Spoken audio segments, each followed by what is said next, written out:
বাগান থেকে একটু করবী ফুল, বাইরে থেকে একটুখানি গোলাপ ফুল সবকিছু নিয়ে চলে আসা হয়েছে। এই যে রান্নাঘরটা একদম পরিষ্কার পরিচ্ছন্ন করে ফেলেছি সকালবেলাতেই। ওর বাবা নিয়ে এসেছে গোপালের জন্য একটু লাড্ডু। আপনারা অনেকেই ভিডিওতে কমেন্ট করতেন যে দিদি এরপর থেকে তোমার বাড়িতে যখনই পুজো হবে নিজের বাগানের ফুল দিয়েই তুমি এবার ভগবানকে পুজো দিতে পারবে। আর একদমই এখন তাই হয়েছে জানেন। প্রথমে পায়েসটা বসিয়ে দিচ্ছি, এটাই তো হতে একটু সময় লাগে।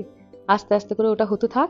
এদিকে বসিয়েছি একটু ভাতের জল আর এদিকে বসাবো একটু পনির, একটু অন্নভোগ, একটু পনির আর একটু পায়েস। আজকে এইটুকুই আমার গোপালের জন্য। দিনগুলো কেমন জলের মতো চলে যাচ্ছে দেখুন। প্রথম এই জন্মাষ্টমী আমি শুরু করি অ্যামাজন থেকে একটা পুচকি মতো গোপাল নিয়ে এসে, আর এখন দেখতে দেখতে ঠাকুর আসনে আমার 3খানা গোপাল জানেন। প্রথম বছর রামাকে আবার সেই গোপালের মতো সাজিয়েওছিলাম।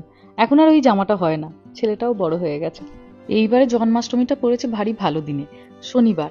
অন্যান্য সময় হয় কি উইকডেসে থাকে, তো তখন ধরুন আপনাদের মানিকদার অফিস থাকে, বাচ্চাদের স্কুল থাকে, সেই আমাদের অপেক্ষা করতে হয় কবে উইকেন্ডস আসবে। বাচ্চাদের স্কুল ছুটি থাকবে, ওর বাবার অফিস ছুটি থাকবে, তখন পালন করব। কিন্তু এইবারে আর সেই সবের কোনো বালাই নেই। এইবারে একদম দিনের দিনই পুজো করতে পারবো।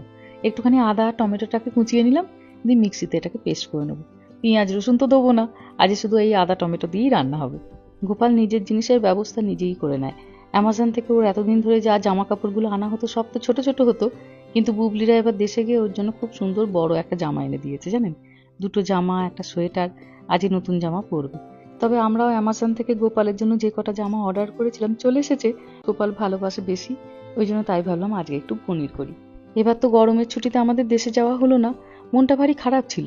বাচ্চারাও প্রত্যেক বছর গরমের ছুটিতে মামার বাড়ি দেশের বাড়ি যায়, ওদেরও এটা একটা অভ্যাস। এবছর গরমের ছুটিটা সারা গরম জুড়ে আমার শুধু একই প্রশ্ন, কবে আমরা ইন্ডিয়া যাব। ওকে আর বুঝিয়ে উঠতে পারছি না যে এবছর আমরা যাবো না রে, পরের বছর যাব।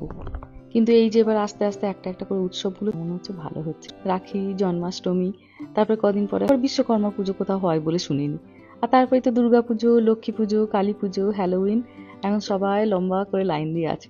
দেশ থেকে আসবে কুরিয়ারে পুজোর জামা কাপড়, অধীর আগ্রহে অপেক্ষা করে আছি তার জন্যই।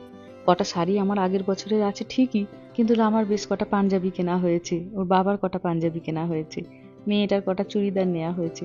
সেগুলি যতক্ষণ না ভালোই ভালোই এসে পৌঁছাচ্ছে ততক্ষণ অবধি তো মনটায় শান্তি নেই বলুন না। চলুন গল্প করতে করতে এদিকে মোটামুটি রান্না শেষ। পনিরও প্রায় হয়ে গেছে। দিয়ে দিলাম শেষে একটুখানি জল, অল্প একটু গ্রেভি গ্রেভি রাখবো বলে একটুখানি নুন দিয়ে দিলাম। ওদিকে ভাতটাও হয়ে গেছে, আর পায়েসটাও হয়ে গেছে, ওটাও বন্ধ করে দিয়েছি। শেষে একটুখানি ঘি দিয়ে এবার নামিয়ে দেবো। ব্যাস হয়ে গেছে রান্না। চলুন এবার ঝটপট করে থালাটা সাজিয়ে নিই। এখন সাজিয়ে নিয়ে থালাটা ঢাকা দিয়ে রেখে দেবো, কারণ যে জায়গাটায় পুজো করবো ওই জায়গাটা ডেকোরেট করব। ডেকোরেশন করার পরে তারপরে এই থালাটা নিয়ে যাবে। ব্যাস হয়ে গেল।